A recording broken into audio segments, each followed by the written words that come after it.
Henry the Green Engine was not happy. "Fish, coal, fuel, milk, when will I get more passengers?" he complained to Edward.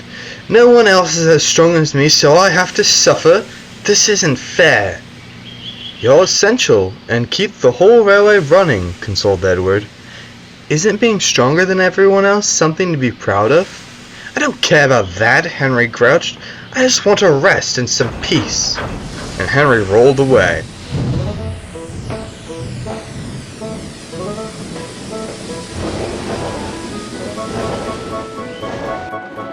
As the Fat Controller strung its engine, Henry didn't get a lot of free time. His last train of the day is always a mixed goods to the mainland. He returns to the big shed's a light engine, ready to start his early schedule the next day with a flying kipper. In the springtime, this light run coincides with the setting sun, and his driver sometimes brings him to his favorite spot. "Come on, Henry, we'll stop at the forest today." Henry loves the forest. He sits on a siding and listens to the wind rustle in the leaves and looks for birds. He had helped the sawmill plant new trees along the hillside to replace the ones they had cut down. Now they were growing amongst the others, tall and proud. Henry would stay well until the stars were out. It always made him feel better after a long day. His driver understood. "It's peaceful," he said.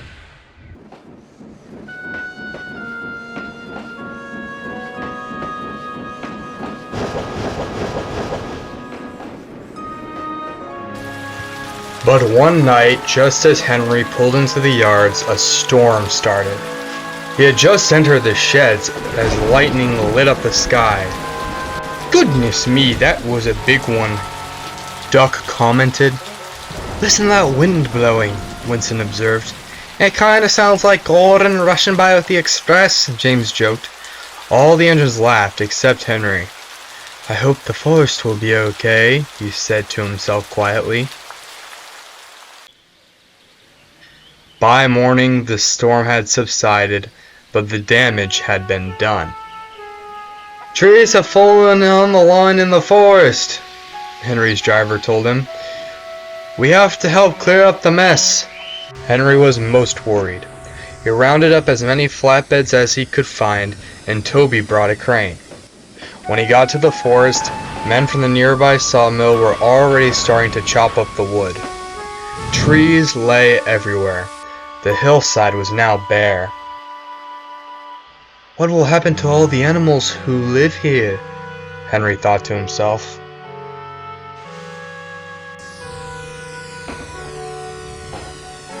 He gathered flatbeds to clean up the main line, while Toby helped shuttle the flatbeds to the sawmill, where the wood would be turned into furniture and other things.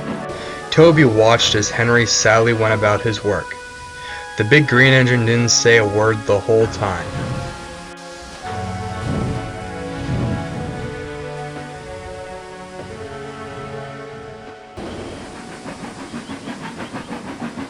Toby returned to the branch line that afternoon. He saw the Fat Controller with Thomas at the junction. "Hello, Toby, you do look glum." "I'm sad about the trees, sir, and so is Henry. The forest is a special place to him. Now some of it's gone," Toby explained. "But I wish there was something we could do to make things better again." "Poor engine, but what can we do?" asked Thomas. "It's not like we can mend broken trees." "Oh, I've got an idea," the Fat Controller soothed. "Toby, I'd like you to take an important load to the forest tomorrow." The next morning, Toby found trucks full of young trees ready for planting. "This is the best job I've ever had." When Henry arrived at the forest that evening, he was most surprised. There was Terence and Trevor, busy putting new trees into place.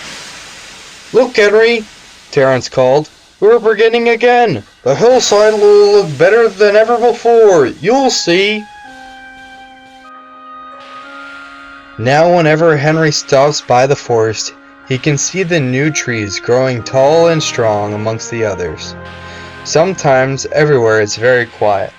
Other times Henry can hear leaves rustling or a bird's wing brushing the air.